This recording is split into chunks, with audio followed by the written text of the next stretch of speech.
Review natin tong Moyo Aulong B5. May plastic pa siya, hindi ko pa siya tinatanggal. Pero buksan na natin yung box. 3 days na nga pala sa akin tong cube. So, nagamit ko na siya ng ilang beses. So, pagbukas niyo ng box, bubungad sa inyo tong Moyo card. Ayan, as usual. And then, punta na tayo sa kanyang accessories box. Accessories box niya, ito yung laman. Ay, nalaglag. Tensioning tool. Ayan. Magagamit natin yan mamaya.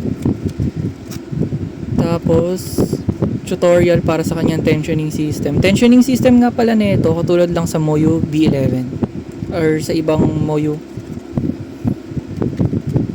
Tapos, ito yung kanyang tutorial kung paano mag-solve ng cube. Tapos, CFOP tutorial meron din. Balik lang natin. So, ito na yung cube.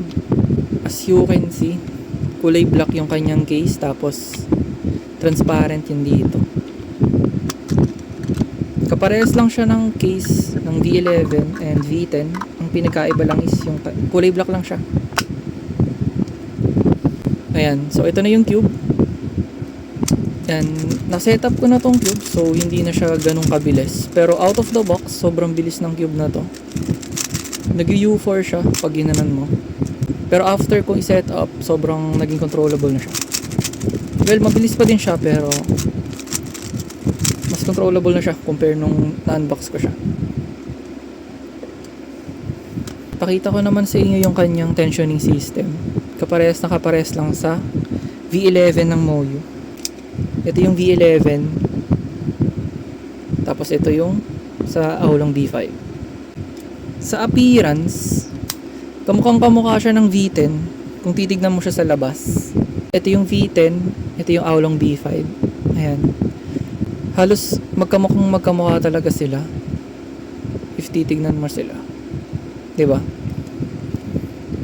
Ang pinakaiba lang nila talaga is itong Aulong B5 gumamit ng carbon fiber para sa kanyang core. So, mas matibay siya compare sa ibang Moyo cube. Ayan, kulay black siya as you can see. Meaning, mas matibay talaga siya. And sana ganito na lang din yung gamitin ng Moyo ngayon sa lahat ng cubes nila. Kasi yun ang main issue ng V11 and V10 or yung iba pang cubes galing kay Moyo. Mahina ay yung kanyang core. So, ayun. Maraming napuputulan ng core. Setting ko nga pala dito, guys, 2-4. 2 yung center travel, tas 4 yung kanyang spin compression. And then sa loop, ginamitan ko lang siya ng singularity. Ito. Tapos nebula. Singularity sa tracks, tas nebula sa pieces. And then, ayun. Naging controllable na siya. And yung variant nga pala sa akin, hindi ko nasabi. Yung variant nito is 20 magnet ball core. Ayan. Meron siyang edge repelling magnets. Tapos, syempre, corner to core magnets. Yung pieces nito, ang pinagkaiba lang sa V10 is itong part na to ng V10 is manipis siya. Pakita ko. Ganito yung itsura ng edge ng V10. Ayan. Kita nyo may parang malipis yung dito yung part nya. Sa Aulong B5, makapal siya. Sa feel, sobrang similar sila ng V10. Siguro, I would say 80 to 90% V10 talaga. Same sila ng V10. Ang pinagkaiba lang nila is mas loose to compare sa V10.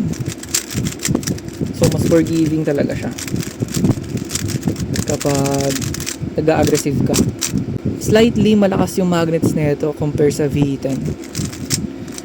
So, naghanap kayo ng malakas yung magnets, marirecommend ko talaga tong Aulong B5. Ito yung corner, ito yung auto alignment niya kung interesado kayo dyan. Yan, malakas. As you can see, malakas yung kanyang auto alignment. Dahil malakas talaga yung magnets niya. Tapos weight naman ng cube. Timbangin natin yung cube, guys. Makita natin yung kanyang weight. 71 71.7. Tapos, compare natin siya sa V10. Ang V10 ay tumitimbang na. Wait lang, zero lang natin. Ayan. 74. So, mas magaan ng konti itong Aolong B5. Yan. So, sobrang recommended ko itong Aolong B5. Mainly because sa kanyang core na ginamitan ng carbon fiber.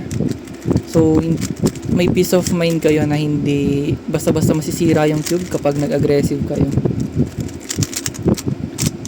And compare sa V10, I think parehas lang sila halos ng price ng V10. So, kung nagbabala kayong bumili ng V10, I would suggest na Aolong B5 na lang kayo.